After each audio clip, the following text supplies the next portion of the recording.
It's time to dad. Hey guys, welcome back to another episode of Time to Dad. You got the OGs here tonight. I'm with Jason and Joe. If you've been following us for a while, we've kind of stuck it out from the beginning of this thing. So always glad to be on a podcast with these guys. But anyway, thanks for hanging out with us tonight. Jason's got some news, so I think we're due for a check-in with him. How's life in the Jason world? So I was expecting the you to Jason continue the world- momentum. well, you make me think, because It's this big news. is in certain universes. This is the more than first time I've announced this. So I have to make sure I say it properly. Here. Disclaimer: We fucking Microsoft Teams bent us over last 2 episodes we recorded, and we lost some audio tracks due to their damn NDI updates. So this will be the second time Jason's having a triumphant return on the show. You guys just never heard about it. But for Jason, this is awkward deja vu, I'm sure. No, I triumphantly returned, and I think it made it out. But now I'm triumphantly not just returning to this show, which is the most important thing that I did in this winter, but I am returning to the car business. And Bing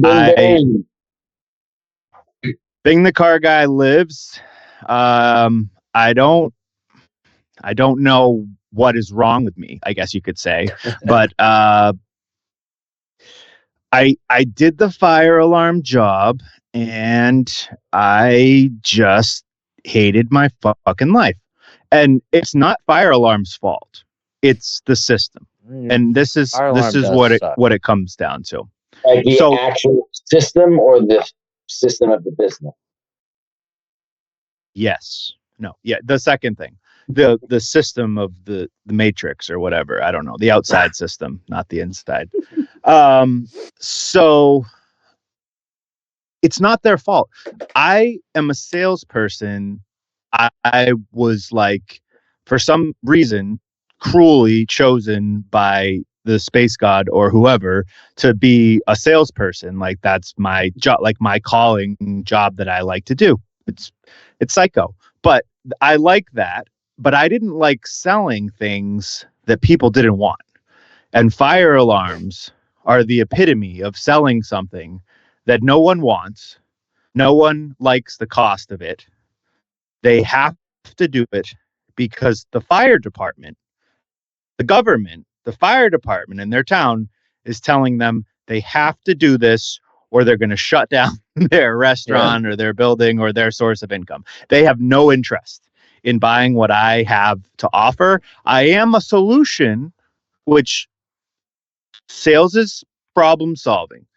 Find a solution, find really deeper into it, find a problem, salesperson, find a solution for the customer. Yeah. So however you chicken or the egg, am I finding the problem or I'm finding the solution? That's the customer's decision internally, really. They have to have, correct? What? They have to have this. Yeah. You have to have a car. There's not a buy single commercial building that does not require some form of a fire alarm system. And most new build residential now requires it. So new construction, it's unbelievable. Yeah. It's so hard to get a fire system installed that actually passes code. It's crazy. It's wild, man. All because like one guy got stuck somewhere in a building and something happened. Cigarettes. Yeah. I blame cigarettes 1,000%. Yo, if no one ever smoked cigarettes inside and started 5,000 fires, then those 5,000 code amendments would not exist. But listen, because nobody would say somebody was stupid enough to do that. Here's the thing. You're like, I got chosen to do sales. Every business, I don't care what you do, even in my line of work, there's still sales. We're just selling hours to. Oh, everyone is a sales. So it's an excellent skill to have. But I'm glad you kind of. Your marriage is sales. Yeah. You got to sell your wife on the stupid shit you want to buy. 1,000%. No comment. But yeah, we'll get to that. But no, I very much missed selling something that, even though maybe it was a lot of money and they didn't want to spend it or whatever else, in the end they're happy and they're taking a picture with me because they just bought a brand new car or a new car. Like, that's a happy day. I'm selling joy and not pain. Dude, I was kind of glad when I like that, because I saw that reel from you before I even knew that you were back in cars. You kind of hinted that something was going on. But if you remember back when we were talking about, to keep the suspense, we had like an employment heavy episode where we talked about where you work and finding the right workplace. And that's like my number one fucking thing. If you're like working somewhere where you're absolutely miserable and it's literally just a fucking paycheck, worst job you get. You're better off not working at all than putting yourself through that torment, man. And when I saw that reel, I was like, dude, that's fucking awesome. Think of it this way. So, and then we can, whatever. I'm actually interested because both the gentlemen here are customers of mine officially at this point. I have tried. Well, everyone's a customer of mine. Everybody needs a car, like I said. But no, I think that's a big part of it. And fire alarm was just so. Can we pause miserable. for a second? Joe just drank a LaCroix. Yeah. Oh. I thought you were a Polar guy. These are the cans I drank. The bottles are the Polar. Oh, is there a difference? Is the I aluminum leaching into the LaCroix make it better? Well, this flavor is freaking delicious, limoncello. Oh god! But I'm drinking royalty. Sorry to interrupt, but that caught my eye, and I was like, "Wait a minute, Joe's cheating royalty. On Polar." I'll never cheat fully on Polar. All right, so back to being the car guy. Sorry. Yeah. No. It's no, but you're good, and you feel kind of back at home now. It's so much better. It's just everybody was miserable because it was the complete opposite of cars. That's the last thing I want to say. So in fire alarm, you literally, it's the equivalent of, okay, in selling cars, you're like one person and they're lining up like 40 streams across, and you got to try to catch things like the water that's coming down each one at the same time.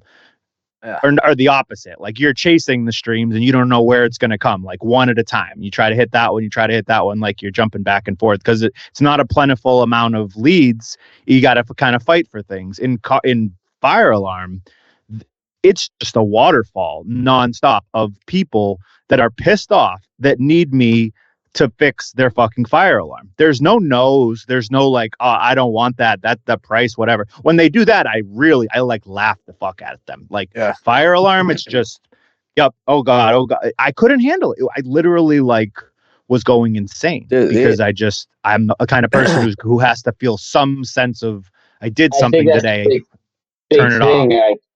Like, did you see yourself different at home?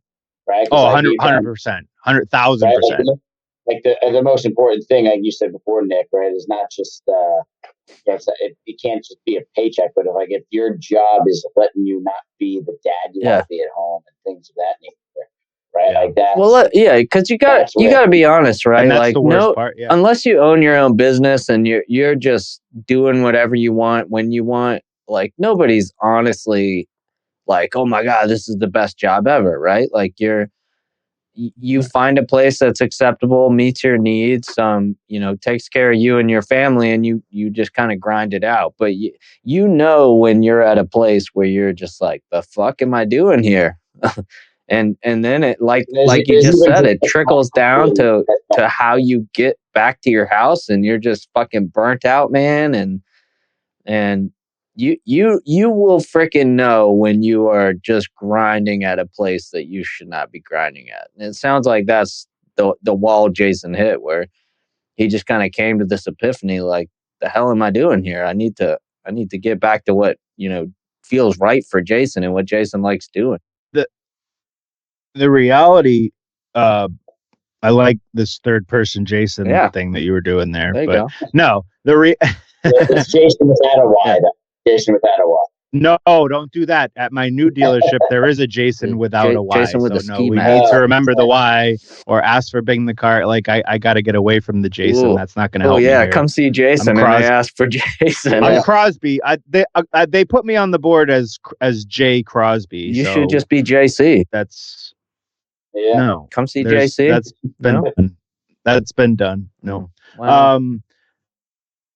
Jesus the car guy. Yeah.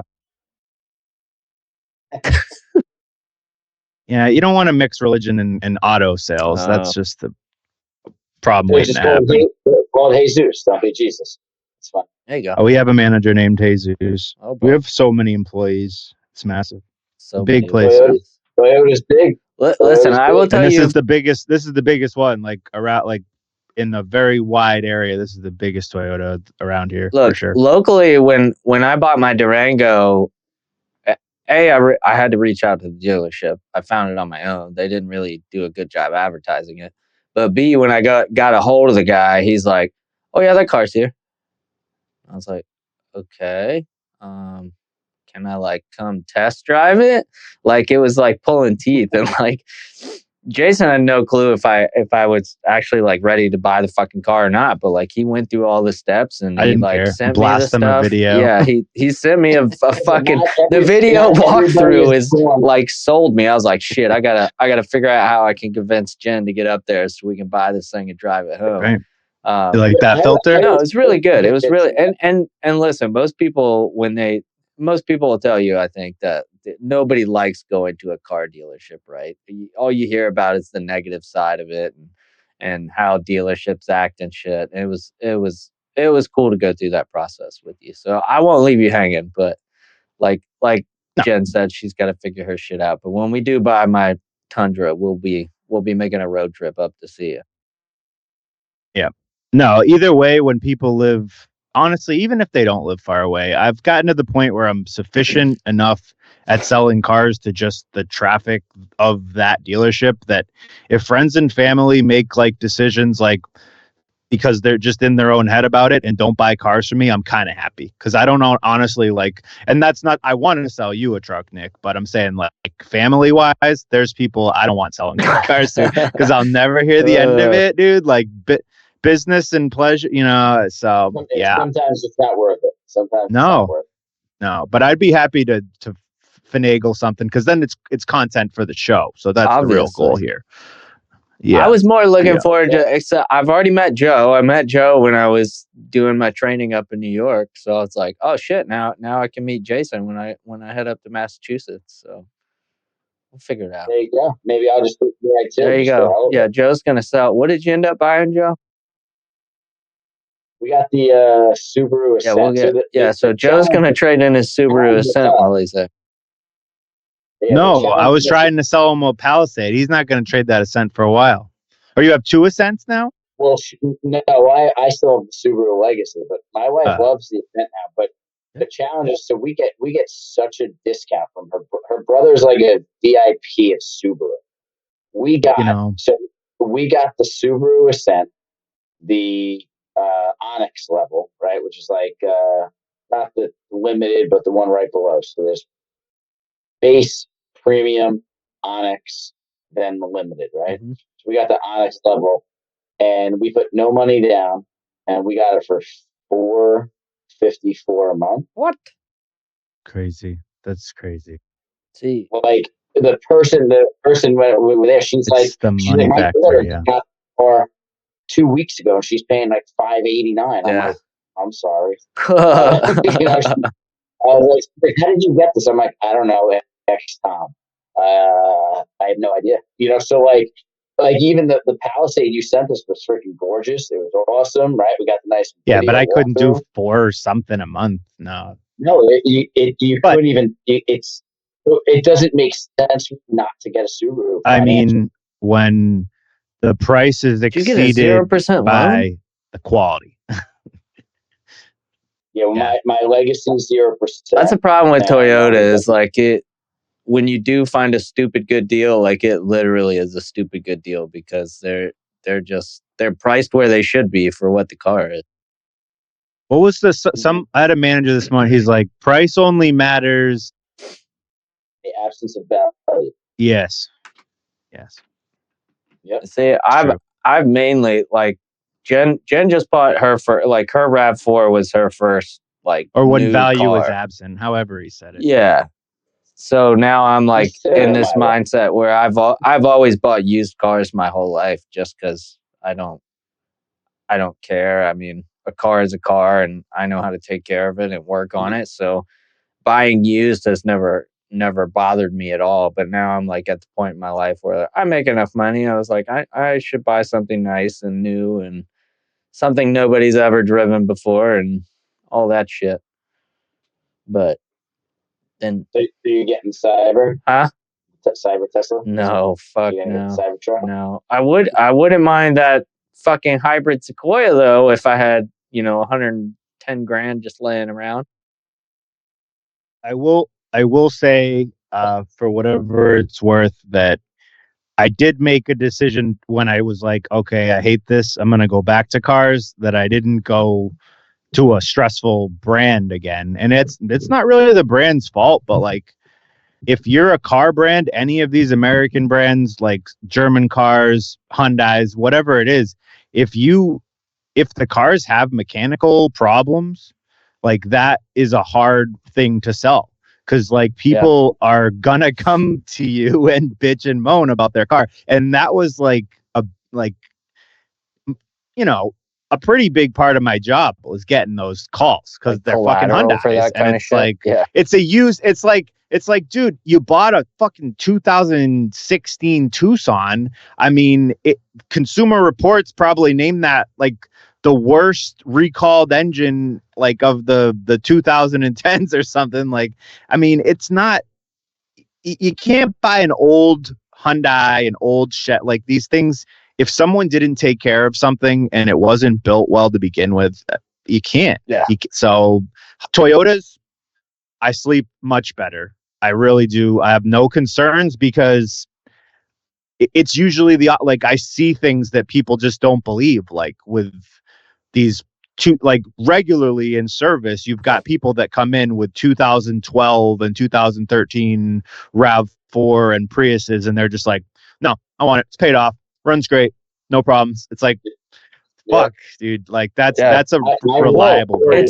It's insane that like 4 model years older, and it's like when I was talking to you, you were like, well, fuck, we might as well look at new because the same damn Tundra that's value, 4 years older was like $10,000 less than a brand new like rolling off the assembly line truck. To me, this is a really good, and it's going to sound like a sales pitch of sorts, but it's true. Like the cars it's a very good consumer market because even with Toyotas at the right stores, you can get a new car for less than MSRP, some type of a discount. A little birdie did tell me Toyota's about to drop like the biggest distribution of 2025 vehicles that they've ever dropped. The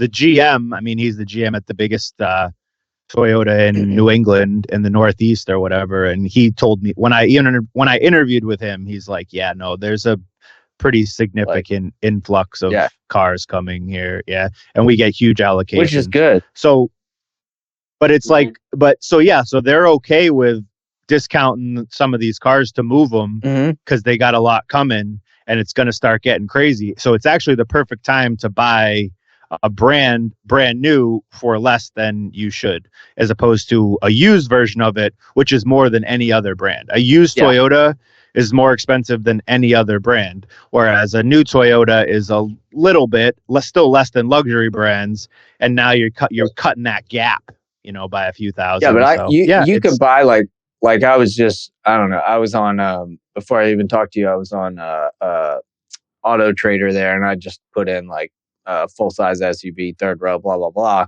And like a 2022 Chevy Tahoe is cheaper than like a 2023 Toyota Highlander. It's just insane how well Toyota holds its value.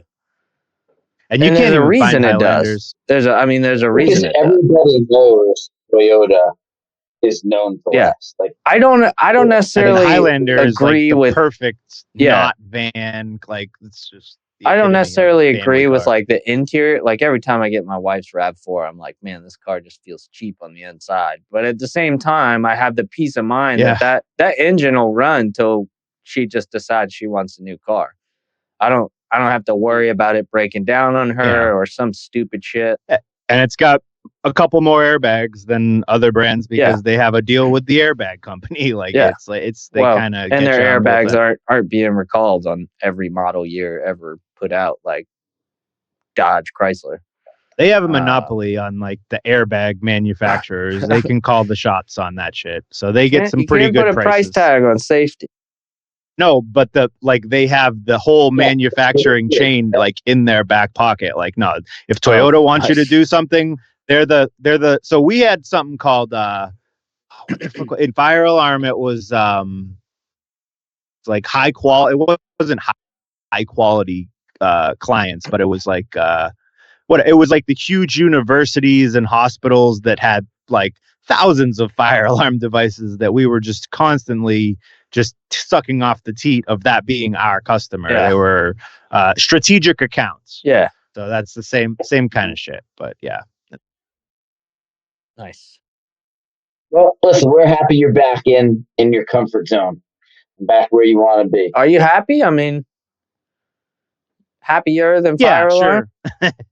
Oh, much happier than fire alarms. I mean, I know the schedule I think was different than what you did fire alarm wise, but yeah, that's the rub. I mean, with kids, that's why I did the fire alarm, but it did me no use. And I actually told the guy, and I left on good terms. Like he asked me where I was going. He wants to buy cars from me. Like it was, I'm like, look, my 3-year-old literally looked at me and said, "Daddy, are you just sad all the time?" Oh, like when I was working at the fire alarm. Like, wow. Like, and I just, and I don't feel like I emote that necessarily but I know that I was very much like unhappy and depressed. Like, what the fuck? Because not only did I leave Carson, I left like and the word on like the theory or whatever that I've heard is they'll offer you the moon to stay at a car dealership and then just not give you those things that they said they were going to give you, and you just stay anyways because you're selling cars. But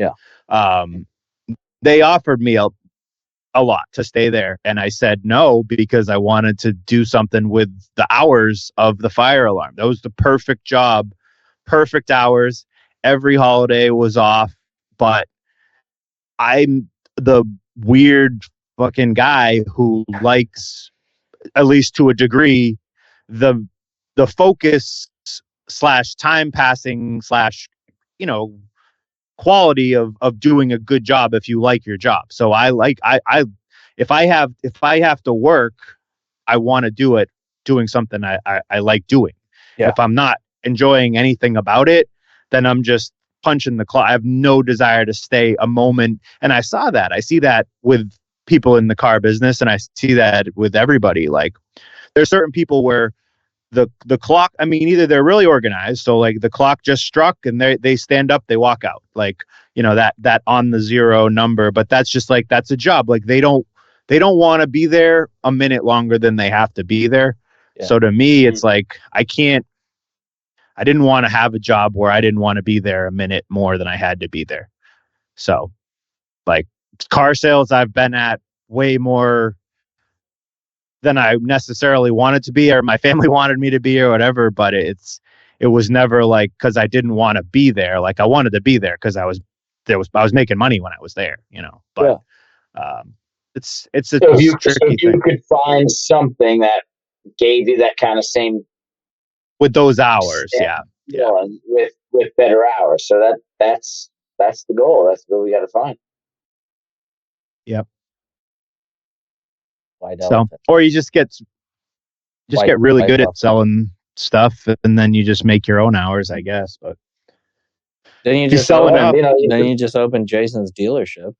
Well, exactly. That's what I was just gonna say. Open your dealership, and then you make everybody else work the crap hours. Oh yeah. You and Dale running the world. No, the guy who owns the the auto group that I work for is massive, but the guy who owns it, he's definitely a hardworking guy. Like he's not just like chilling on a beach. Like he's pretty hands on. Nice. Yeah. Yeah. And he's young, and they have like their people that come in are pretty intense. They're like hoorah VPs and stuff. It's car business. If you don't hustle, there's no point in doing it.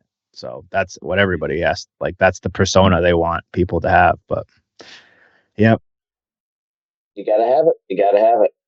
All right. I guess I'm gonna transition. Oh wait, you got something? Yeah. Huh?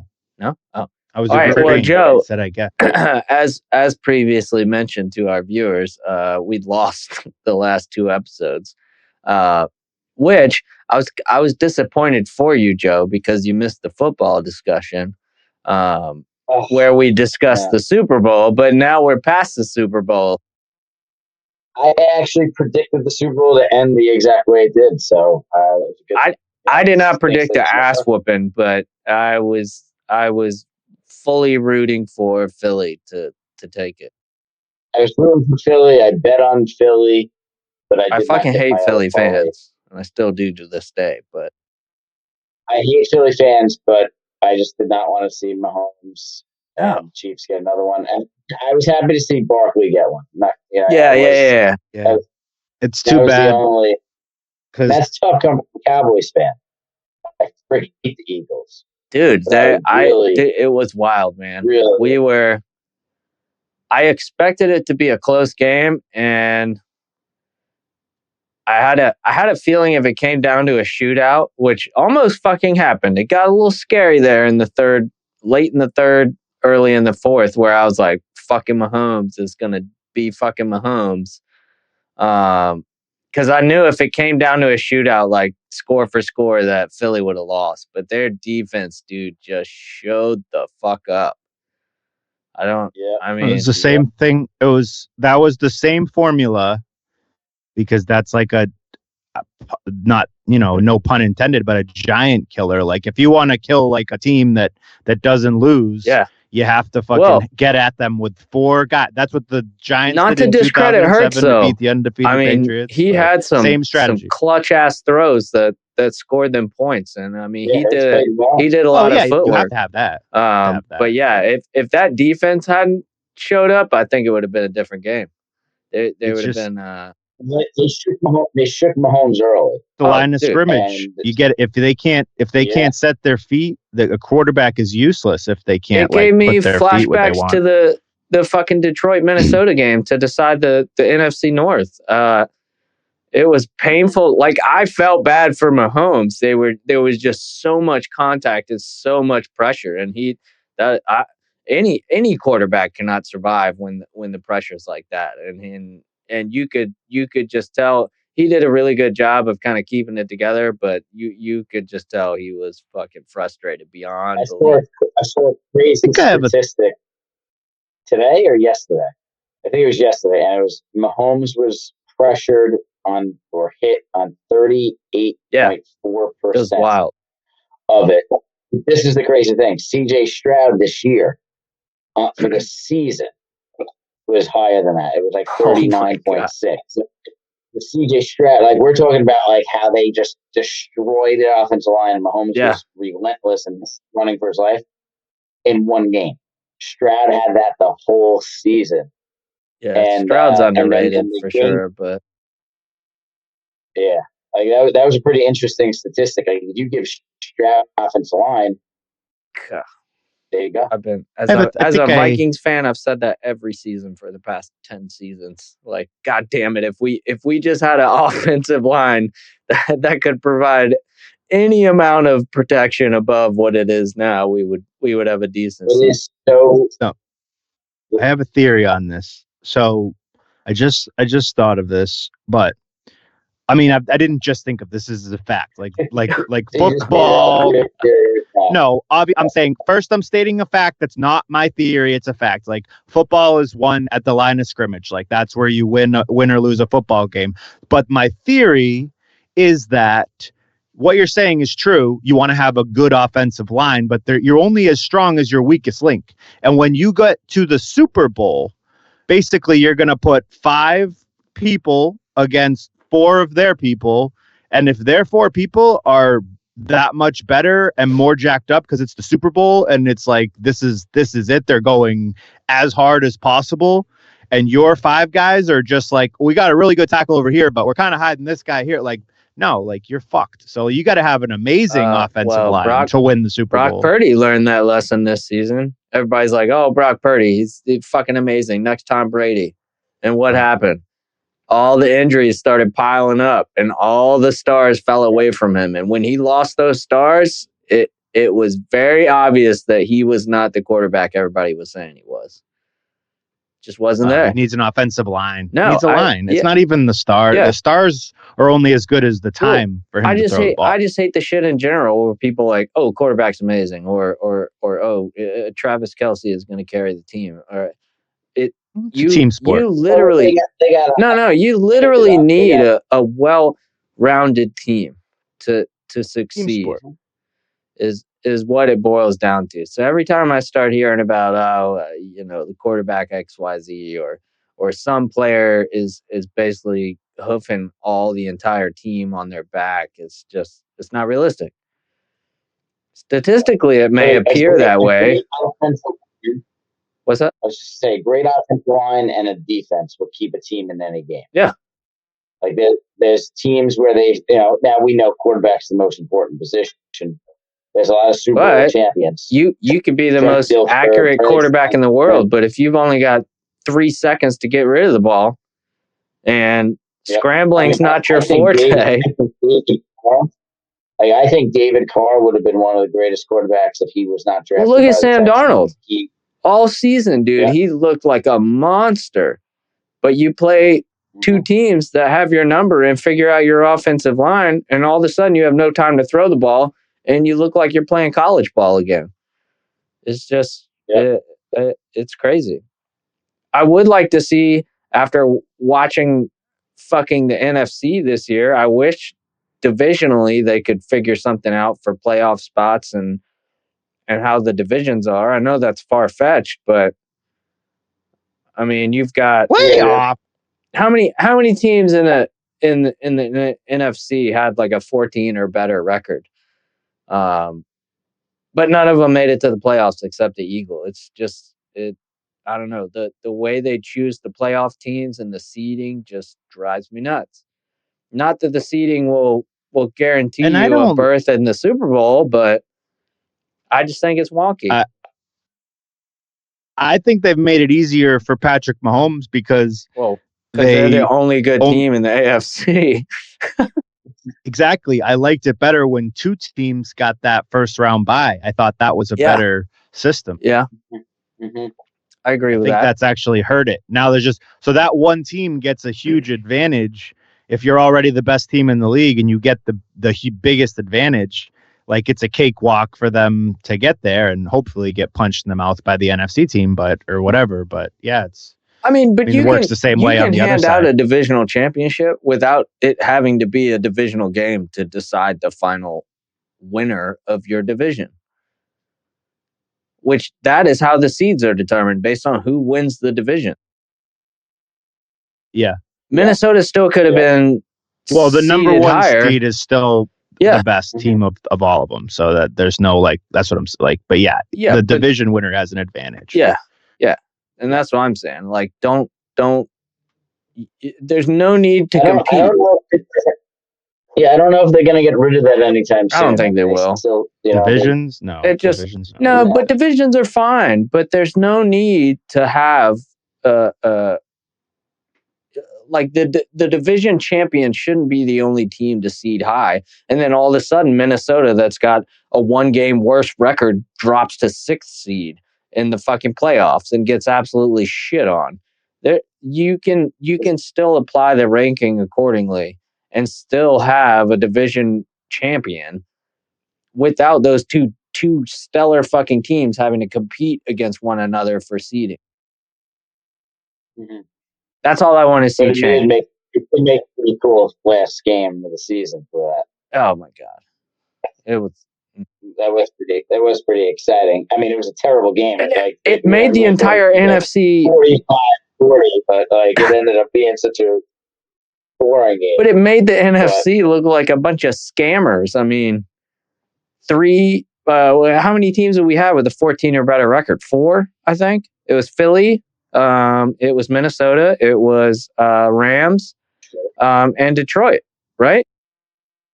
No, the Rams only had. What do the Rams have? Oh, who else had 14 then? Who did I leave out? I thought there was a 4th team. But anyway, it made us look like a bunch of fucking scammers when those games in the playoffs were so fucking terrible because none of the teams played like a 14 and whatever, 15 and whatever team.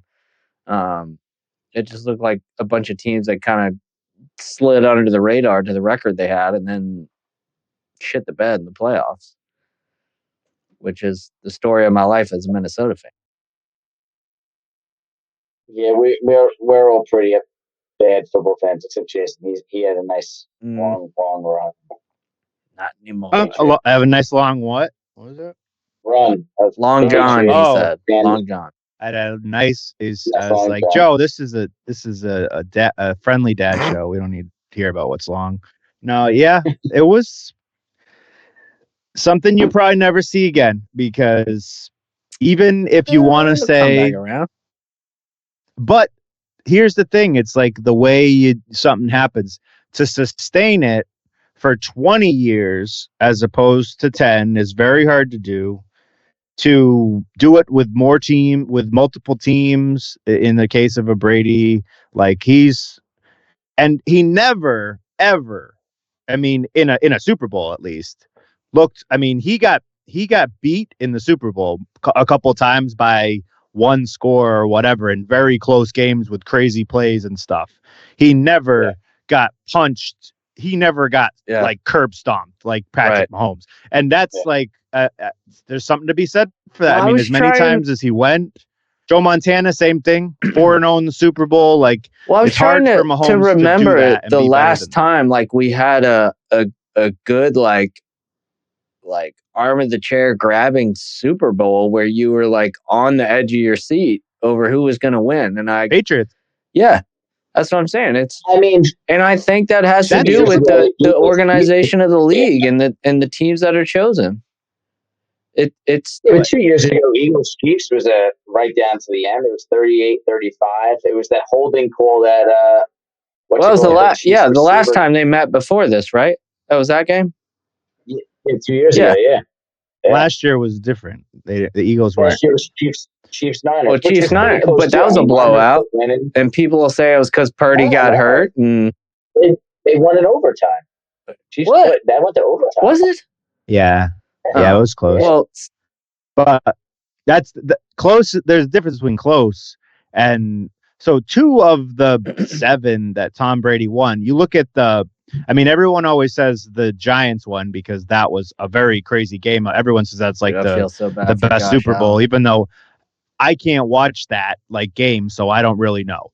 But that one put aside, like the Malcolm Butler interception game, and then the game where the Patriots came back from 28-3. That was wild against the Falcons. Like NFL Network's been those are the most exciting. All week. Those are the most exciting. Like especially that Falcons one. Like that was the craziest Super Bowl I've ever seen. That was they only had it was super late in the third when they made their comeback, wasn't it?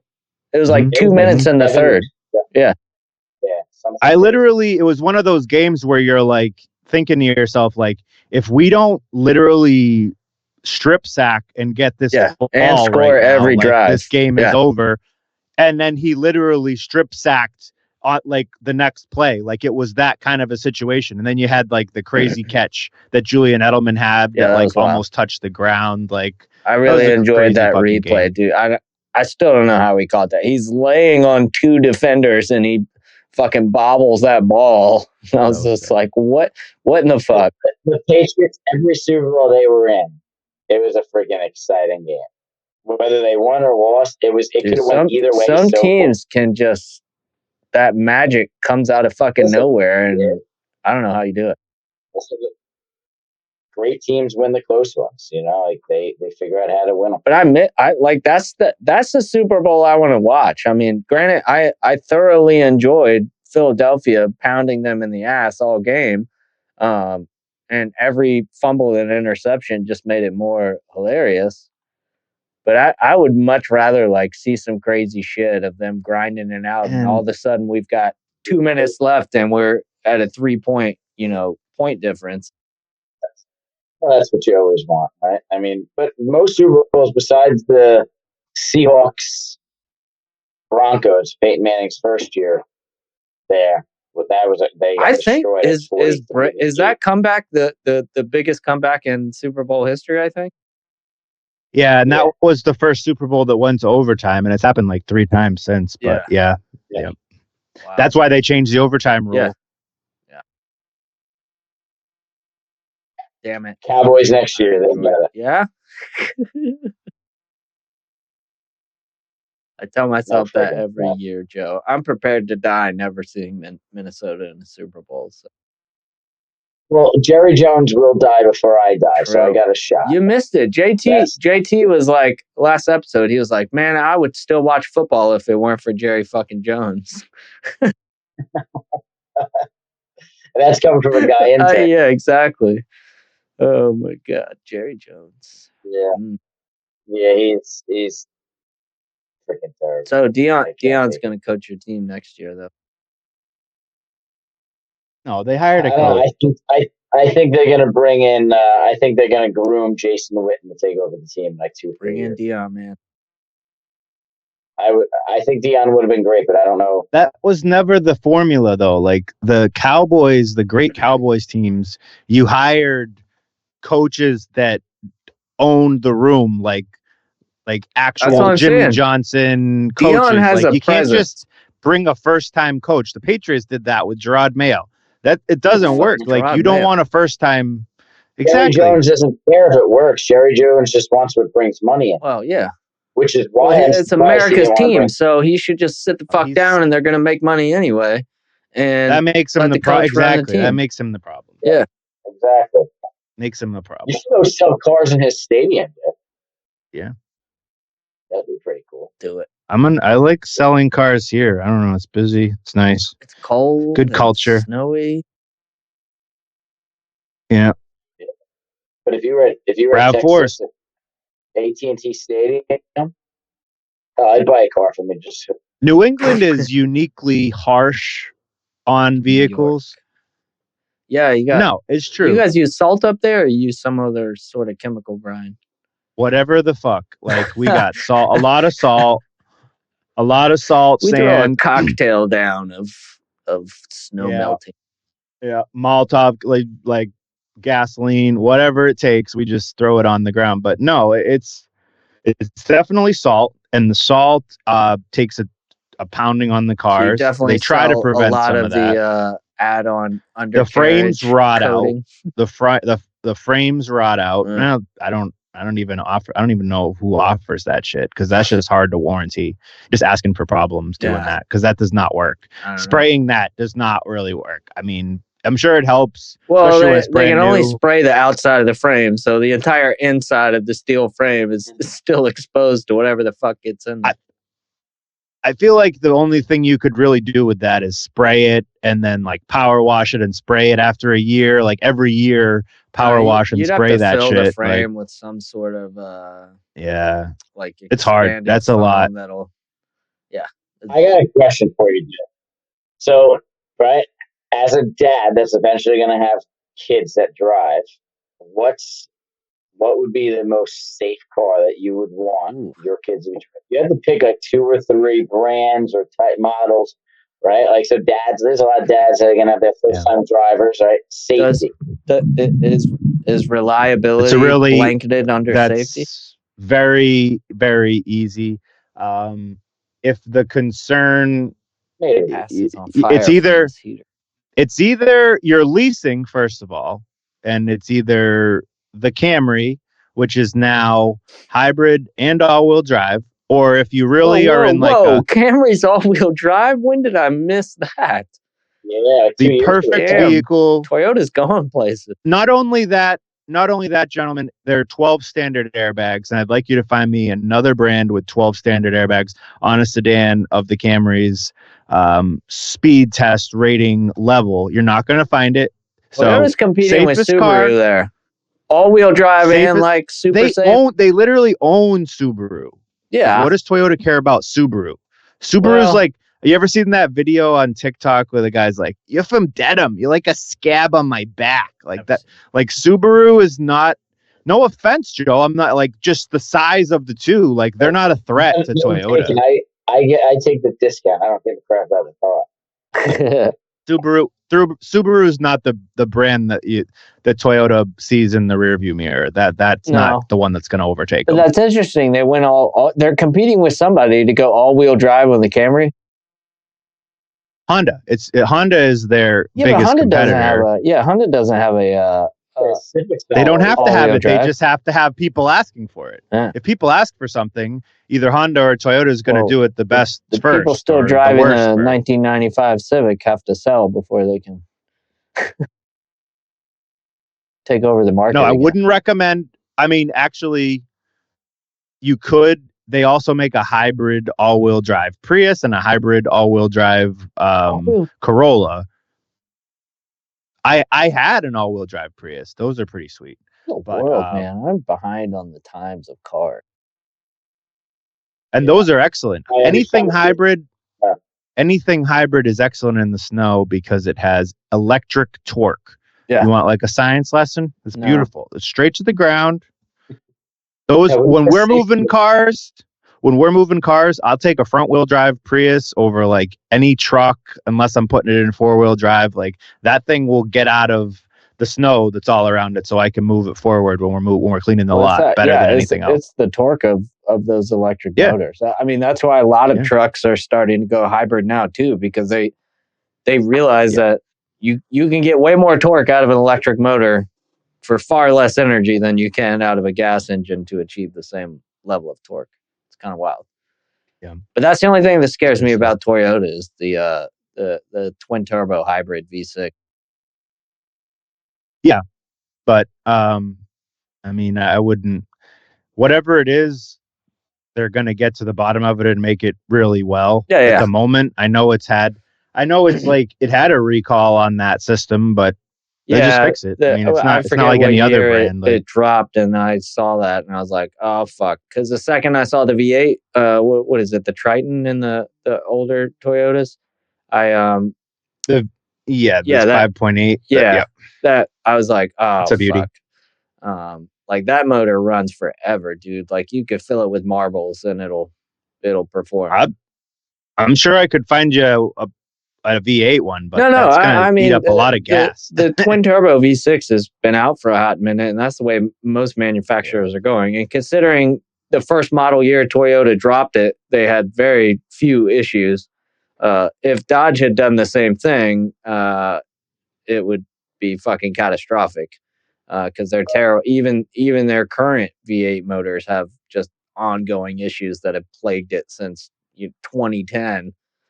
When they started with the 3.6 and the 5.7. So I'm not worried about that. Toyota. It just was it when I saw them drop the twin turbo V6, I was like, oh fuck.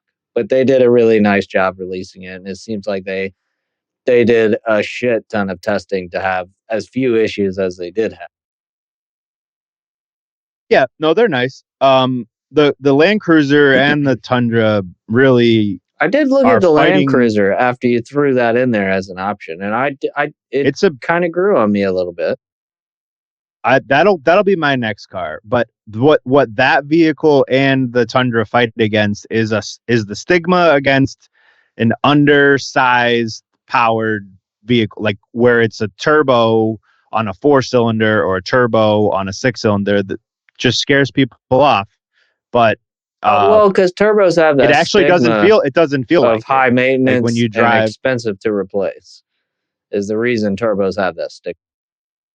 I'm sure the Tundra tows a significant amount more than the Land Cruiser because the Land Cruiser is Yeah, it's a 4-cylinder. four-cylinder, right? Yeah.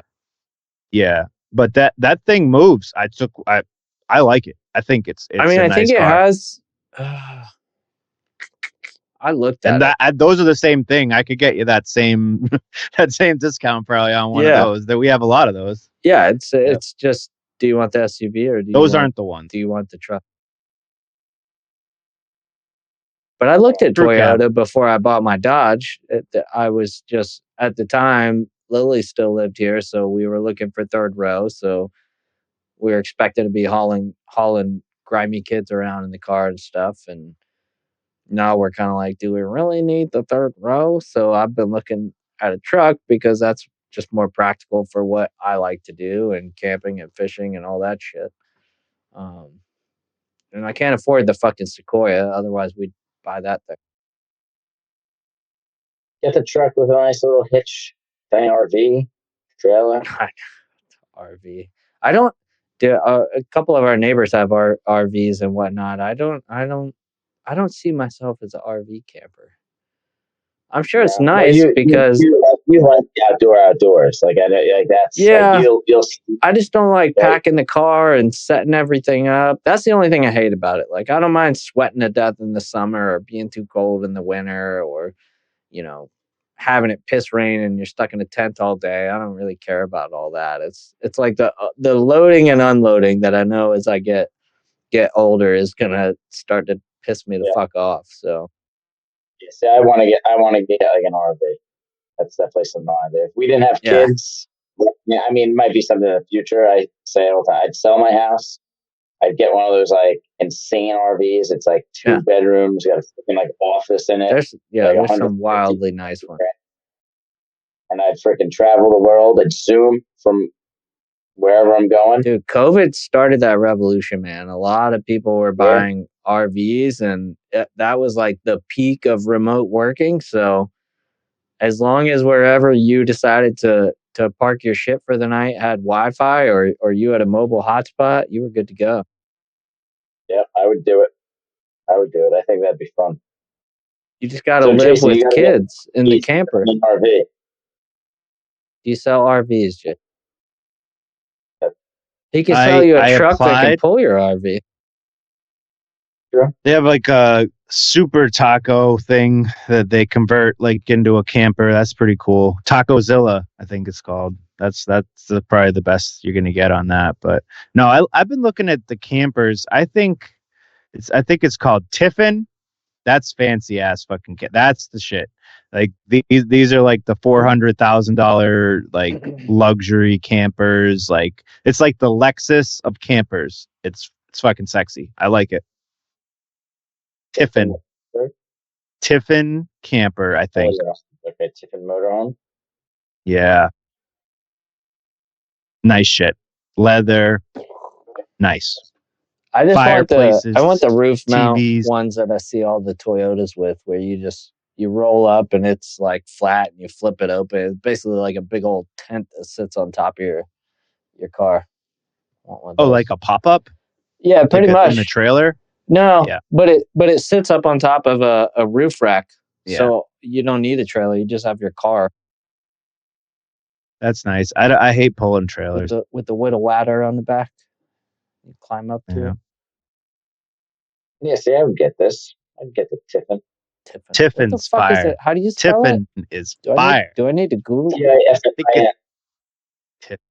Tiffin camper? Floor plan. Hashtag not a sponsor. And neither is that Japanese car brand that we've just freely been talking about. Tiffin? Toyota doesn't really make anything like that, do they? Like the Eurovan Not in this kind country. Of thing? Yeah. Not in this country. Yeah, those are sweet. Outdoor kitchen, right?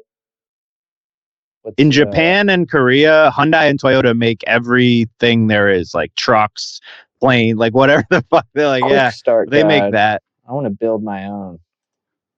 Yeah. What's the retail on this bit? Never priced it.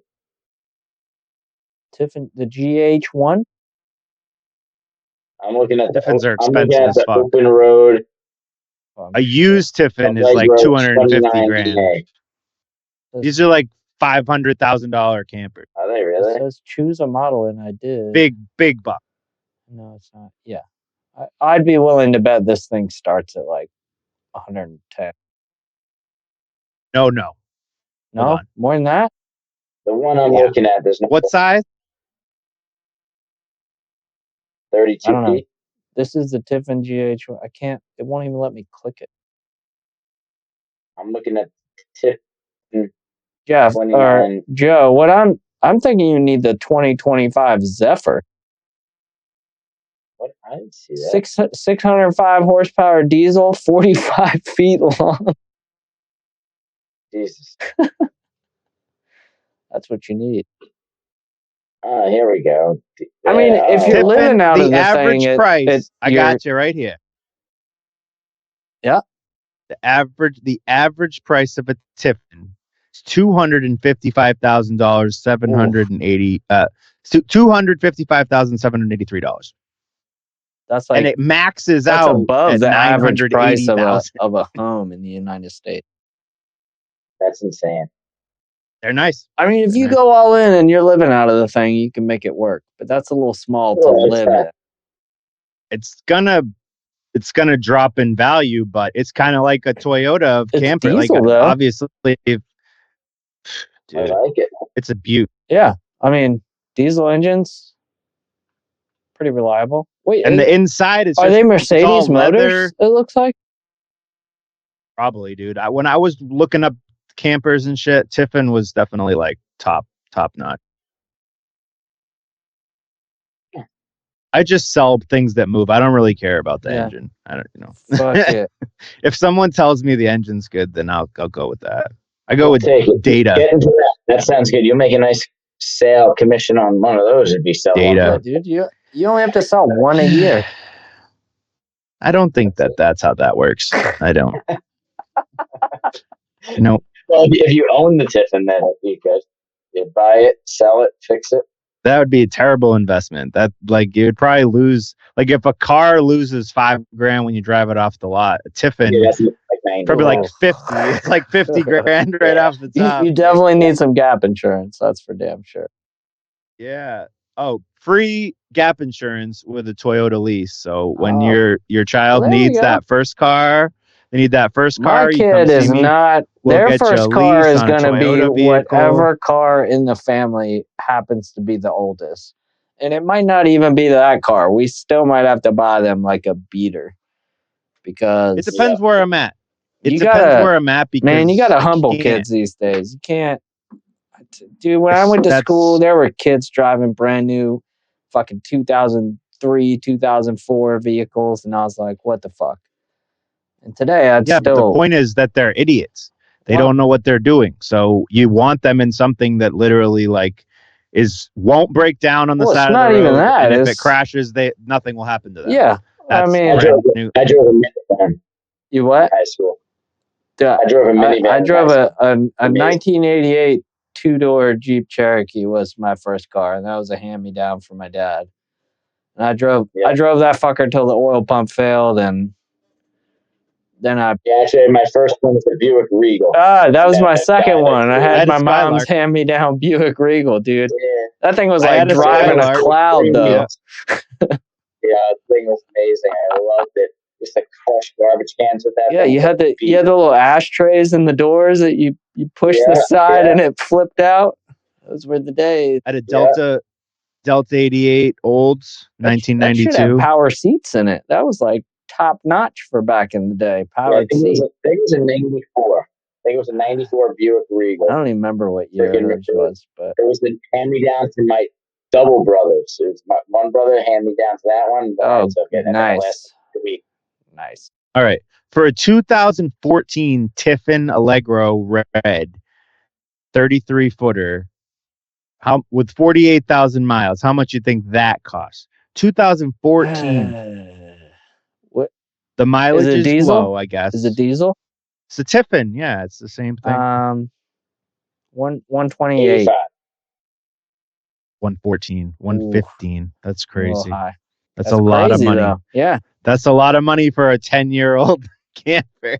but it's diesel Wow. though. Yeah. I mean, Yeah, it ain't going anywhere. no. The motor is the biggest expense. You're probably looking at suspension you got to work on there and brakes and shit. But as long as the Probably a motor lot of keeps moving driving, parts. I don't know. Yeah. I gotta have to start doing some research. You gave me something to look up Do it. tonight when I'm ready to fall asleep. Joe. I And already then did it. and It's then Tiffin. while you're living out of your Tiffin, you get to pick the state you reside in, pretty much. So you pick a state with no state taxes. Win-win. Yep. That's it.